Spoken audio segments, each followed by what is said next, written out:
গত কয়েকদিনের বৃষ্টির পর ৩ সপ্তাহ ধরে জলাবদ্ধতা একটি গ্রামে মানবেতর জীবন যাপন করছে ৩ শতাধিক পরিবার। রাস্তাঘাট ও বসতবাড়িতে পানি উঠে পড়ায় মারাত্মকভাবে ব্যাহত হচ্ছে স্বাভাবিক জীবনযাত্রা।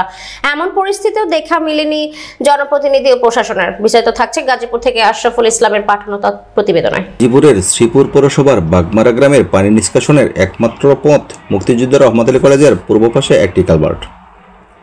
বর্তমানে স্থানীয় কয়েকজন প্রভাবশালী কালভার্টের মুখ বন্ধ করে স্থাপনা নির্মাণ করার কারণেই জলাবদ্ধতার সৃষ্টি হয়েছে বলে অভিযোগ স্থানীয়দের। আমাদের যে বাপদাদা জন্মের আগের একটা ব্রিজ, সরকারি ব্রিজ, ওই ব্রিজের নিচে আমরা ওয়ে দেখতে পাইনি। আমাদের বাইরের বাড়ি নিষ্কাশ চলতেছে।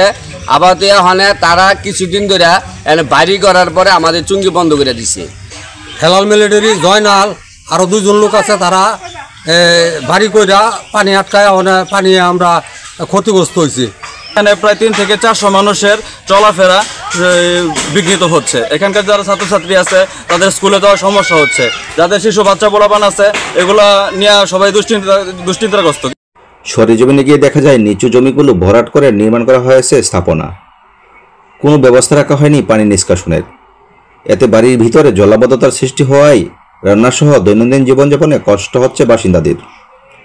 অনেকটাই গৃহবন্দী হয়ে পড়েছে মানুষ ও গৃহপালিত পশু।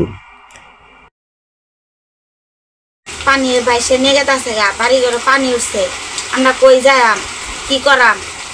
বাথরুমও যাইতে পারি না, পানি নিয়ে পারি না, ঘরে থাকতে পারি না, ঘরে পানি উঠছে।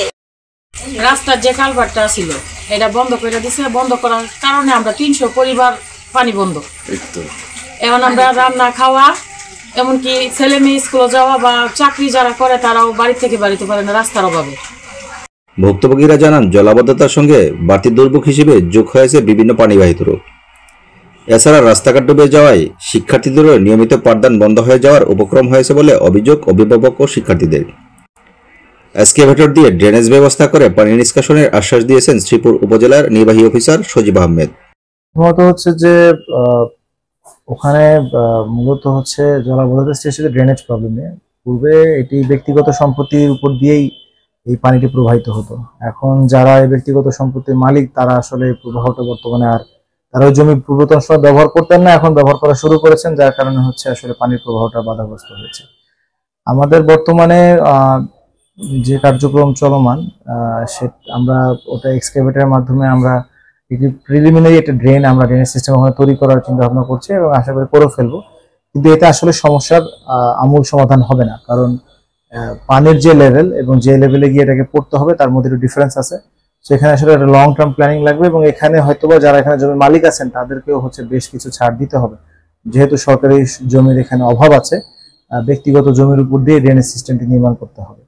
শুধুমাত্র তাদের সহযোগিতার পরবর্তীতেই আমরা আসলে এটা কাজে সঠিকভাবে করতে পারবো। আশরাফুল ইসলাম, 71 বাংলা, গাজীপুর।